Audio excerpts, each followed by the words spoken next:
I think what I'm scared about is like people are gonna look at this and be like, really, this girl's 22 years old and why is she like still grappling with the fact that Santa isn't real? And I'm a little self-conscious about that, to be honest. And I think it's something like I was hoping maybe with this interview that I could like start to really be like, why does this bother me so much?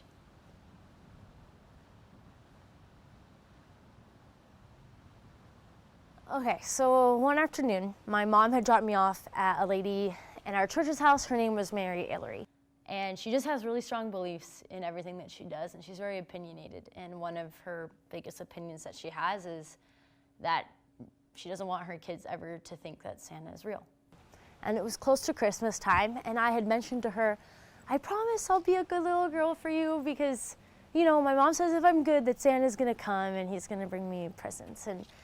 And she brings out this like book about old Saint Nick, is something about old Saint Nick. And it was just a book saying like he was a great guy and this is when he lived, but he's not real. It was kind of like anti-Santa literature. Like, I don't even know where she got it. I was really upset, like uncontrollably upset, crying. My mom picked me up.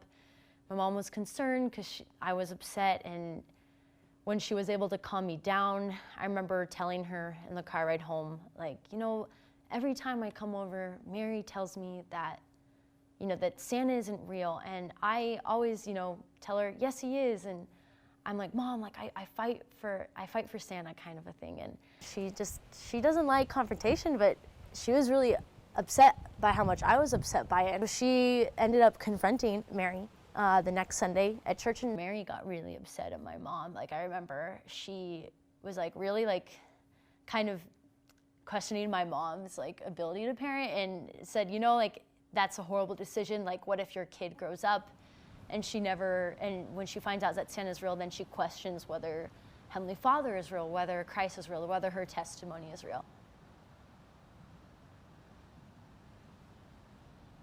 No, I haven't discussed this with my parents at all.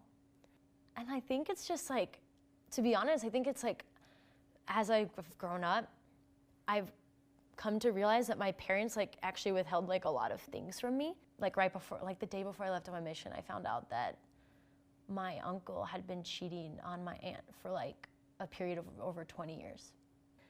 And like they don't tell me. Like I just find him out, or I find out that this girl that my uncle had adopted like tried to like force herself on my uncle, and it's created like huge marital problems for my aunt and uncle. And like I didn't find out about that until like 5 years later. And I go to a family reunion, I'm like, oh, where's, you know, like where is she? And they're like, oh, she's, you know, not here anymore. And I created like drama. And it's like, well, if my parents had told me, like I wouldn't have asked where, you know, where she was. Like, why wasn't she part of the family anymore?